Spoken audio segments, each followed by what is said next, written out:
என் பெயர் தனியேகன், சேத்பட்டிலிருந்து வரேன். வழக்கறிஞராக உயர்நீதிமன்றத்தில் பணியாற்றி வருகிறேன். சேத்பட்டில் இருக்கிற சபைக்கு சைலஸ்குமார் பாஸ்டர் சபைக்கு தான் போயிட்டுருக்கேன். இங்கேயே வந்துட்டு இருக்கோம். கொஞ்ச நாள் தான் வந்துட்டு இருக்கீங்க.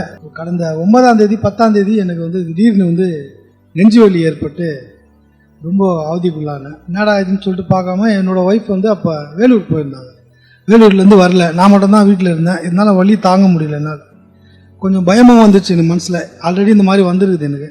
என்னடா இது ரொம்ப வலியாக இருக்குதுன்னு சொல்லிட்டு பக்கத்தில் என் தம்பிக்கிட்ட சொல்லி வாடா 2 பேரும் ஹாஸ்பிட்டல் வலிக்குது ரொம்பன்னு சொல்லிட்டு ஹாஸ்பிட்டல் போனோம். ஹாஸ்பிட்டல் போன கேப்பில் அவங்க கேஸ்ட்ரிக்னு சொல்லிட்டு அனுப்பிச்சிட்டாங்க, ஒரு இன்ஜெக்ஷன்லாம் போட்டு. அந்த டைமுக்கு வலி போச்சே தவிர ஆனால் எனக்கு தொடர்ந்து வலி இருந்துகிட்டே இருந்துச்சு.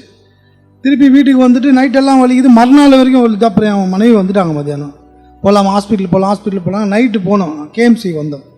கேஎம்சி வந்திருக்கும் போது அவங்க என்ன சொல்லிட்டாங்க, சிவியராக அட்டாக் ஆகிருக்குது, நீங்கள் என்ன சிம்பிளாக இந்த மாதிரி என்ன எதனாலனா நான் ஒரு 15 நாளாக சரியாக மாத்திரை போடாத விட்டுட்டேன். டேப்லெட் ரெகுலராக போட டேப்லெட் போடாத விட்டேன். அப்புறம் என்னடா இதுன்னு சொல்லிட்டு ஹாஸ்பிட்டலில் ஐசியூவில் அட்மிட் பண்ணிட்டாங்க. அப்புறம் எங்கள் மனைவிலாம் எல்லாம் பயந்துட்டு இந்த மாதிரி என்னடா இது மாதிரி ஆயிடுச்சுன்னு சொல்லிட்டு ப்ரேயர் பண்ணாங்க. அதுக்கப்புறம் பாஸ்டர்கிட்ட என் தம்பி இங்கே வருவார், ஆனந்துன்னு சொல்லிட்டு. என் தம்பி என்னோட கசின்ஸ்லாம் வருவாங்க. விக்டர் பாஸ்டர்கிட்ட சொல்லி இந்த மாதிரி எங்கள் அண்ணனுக்கு இந்த மாதிரி ஆயிடுச்சுன்னு சொல்லினா பாஸ்டர் 2 ப்ரேயர் பண்ணி உங்கள் அண்ணனுக்கு ஒன்றா அது 2 நாளில் வீட்டுக்கு போயிடுவாருன்னு சொல்லிட்டு சிம்பிளாக சொல்லிட்டாரு.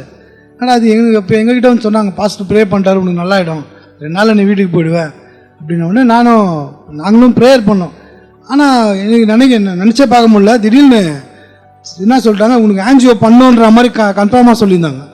திடீர்னு டாக்டரே என்ன சொல்கிறார், ஆன்ஜியோ பண்ணாலும் பண்ணலாம், பண்ணாமல் விட்டு டேப்லெட்டே கூட போட்டுக்கலாம், நீங்கள் போகலான்னு சொல்லிட்டு 2 நாளில் சொன்னாங்க.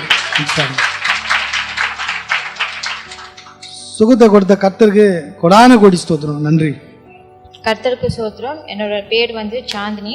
இந்த வருஷம் ஃபர்ஸ்டில் எனக்கு ஒரு கனவு வந்தது. இந்த மாதிரி என் வீட்டில் குழந்தை ஒன்று இருக்குது. அந்த குழந்தை ஒருத்தர் யாரோ எனக்கு குழந்தைய நிற்காது, நீங்கள் இப்படியே தான் இருப்பீங்க அப்படின்ட்டுன்னு. அதுக்கப்புறமா ரொம்ப மனசு கஷ்டமாக இருந்தது. காலையில் என் வீட்டுக்காரர்கிட்டையும் சொன்னேன், நான் இந்த மாதிரி நம்மளுக்கு குழந்தைய நிற்காது அப்படின்ட்டுன்னு என் ட்ரீமில் சொல்கிறாங்கன்ட்டுன்னு. அதுக்கப்புறமா எங்களோட பாஸ்டர்கிட்ட போய் ப்ரேயர் பண்ணோம். அதுக்கப்புறமா இங்கே எங்கள் மாமா சொன்னதுனால இங்கே நாங்கள் ப்ரேயர் பண்ணோம். பாஸ்டர்கிட்ட ப்ரேயர் பண்ணும்போது எனக்கு ஃபஸ்ட்டு டைம் வரும்போது எனக்கு ஒரு அந்த ப்ரேயருக்கு ஒரு இம்பார்ட்டன்ஸே நான் தரல.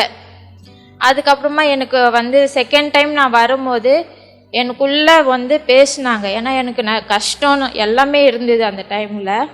ஒன்று கண்டிப்பாக நிற்கும் அப்படின்ட்டு கண்டிப்பாக ப்ரேயர் பண்ணார். ப்ரேயர் பண்ணும்போது நான் கன்சீவ் ஆகி இது 3 மாதம். இப்போ எனக்கு கர்த்தருக்கு கொடான கொடி நன்றி.